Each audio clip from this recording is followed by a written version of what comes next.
There is a good chance you or someone you know has spent some time this week filling out a bracket for the NCAA tournament. I still have to do mine. Yes, Night on Your Side reporter Bryce Honslinger is here now with how students at the University of Cincinnati have turned filling out your bracket into a science. Bryce. Well, Clyde and Carol, the term bracketology has become mainstream for sports fans this time of year.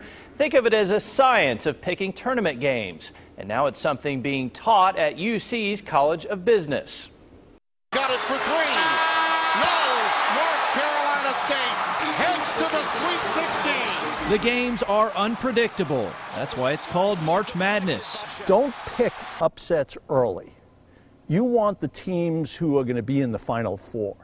So, if you want to pick some upsets, do it late. That's the advice of Professor Mike Magazine.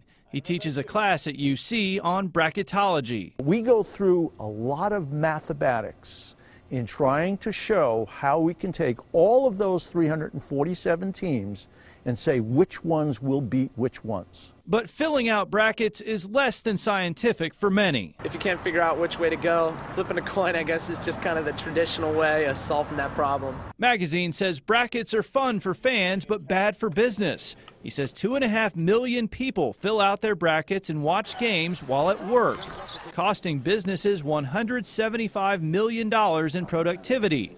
And sick days are up 12% during the tournament. But he says upsets do the most damage.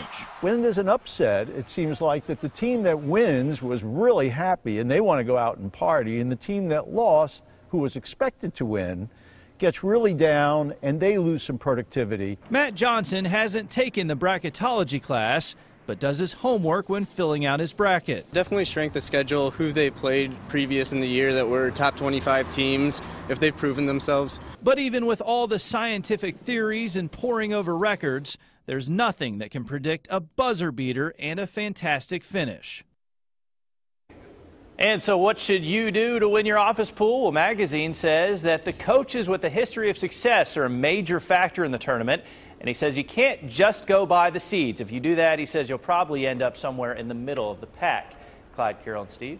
I'm still not getting enough answers here, Bryce. I still got to fill mine out. I'm still picking a 12 over a 5 because it seems to happen every year. I don't care what anybody says. It does. Yeah, you just have to pick the right 12 one that happens. over the 5. Yeah. Okay.